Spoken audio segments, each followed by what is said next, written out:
Nice job, Denver. We did our rain dances. Looks like they're going to work here, not only for today, but probably in your Friday, Saturday, and perhaps your Sunday and Monday as well. We've got a pretty unsettled outlook, but that is certainly good news, not only for Denver. I really should say this is statewide, really important news. We get into the mountains, we need the moisture, and we're going to get some. Now, this is not going to be any sort of drought-busting rainfall, but hey, we'll take every drop that we can get, and we're going to get quite a few drops, especially for your Friday and your Saturday. Meantime, looking outside here in Denver, a bit of a different view from what we've seen much of this week. Cloudy skies overhead and temperatures back into the 80s. We've got a little bit in the way of sunshine. We've got kind of this weird in-between gap where we had some of those clouds and showers earlier on this morning.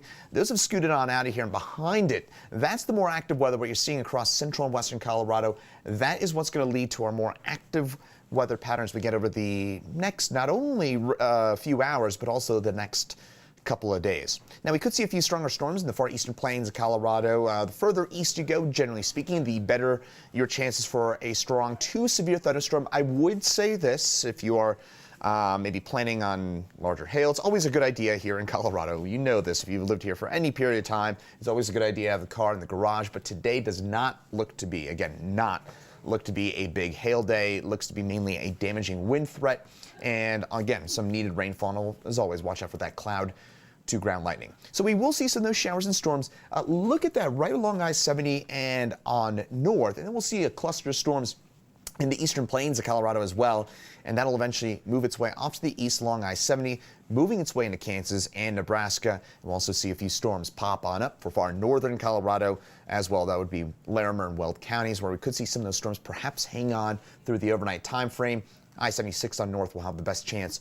We're seeing, again, some of those showers and storms hang with us as we get through the overnight time frame. Meantime, current temperatures getting a little cooler for us in Denver. Out at the airport, 75 for us today. We'll bounce those temperatures on up into the 80s. Look at that for you. Pueblo already 88 for you. Springfield, Lamar, our usual hot spots in the low to mid 90s. And that's also where, again, our greater threat for severe weather will be for not only today, but tomorrow. This is tomorrow's outlook. And notice how we see that little green area move a little further west. Now, way to break this on down, that dark green, that is a level 1 on a 0 to 5 scale in terms of the risk for severe weather. The yellow, that is a level 2 on that 0 to 5 scale in terms of that potential for severe storms. We will kind of bump up that risk for the Denver area in terms of that possibility for some of those strong severe thunderstorms.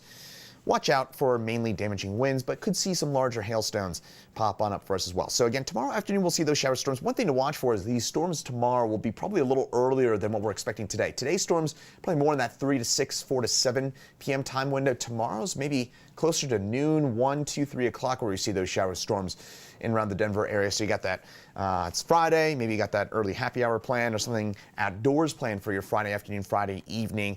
I would have an indoor alternative, as we're going to have those showers and storms rumble their way on through during the early to mid-afternoon, and then we'll see them clear on out. But notice that cloud cover is going to be pesky as we get into your Saturday. And Saturday looks to be a pretty just kind of gray, dreary day, but we will actually reduce our chances for rainfall between Friday and Saturday. I'll take a look at that here in just a second in our 7-day, but temperatures for tomorrow, notably cooler than what we're expecting today. Again, more cloud cover, and we'll see those shower storms pop on up during the early to mid-afternoon.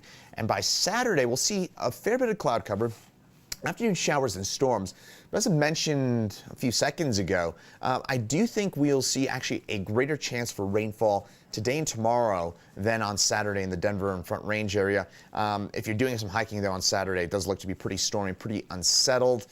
And then by Sunday, we'll see things start to clear on out. Sunday looks notably drier and also sunnier than what we're expecting for your Saturday, but it's pretty cool for Sunday, Monday. We're normally in the mid 80s this time of year. So for us to be talking about low 70s for a prolonged period, hey, I'm pretty sure after the last few weeks, we will take it.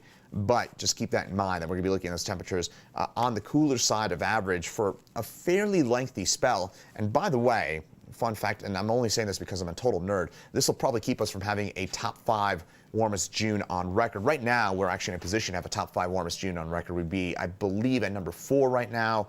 We're going to almost for sure knock that back into number 8, number 9, number 10, depending on how things shake out over the next few days. But it does look to be a bit on the cool side for the next few days. Going to take a look and some of your questions, drop those in. If you're joining us on Facebook Live, just write those down below, and I'll try and get to as many of those as many as possible. So Danielle asking about the chance for hail or tornadoes for Arvada today or tomorrow.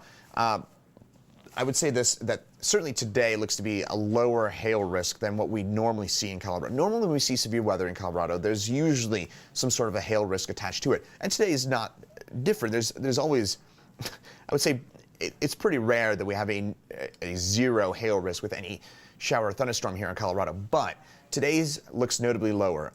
We just don't have the typical ingredients that we would look for in terms of that possibility for large hail. You get further east you go, the better your chances for larger hail are, or worse, however you look at it, you get what I'm saying. But specifically for Arvada in the immediate Denver metro area, I do think that we have probably a lower chance for large hail. I think damaging winds would be our concern. And also, by the way, today's risk is pretty low in the Denver area in terms of overall severe weather. Tomorrow will kind of bump up that risk for some of those stronger storms and possibly into Saturday as well.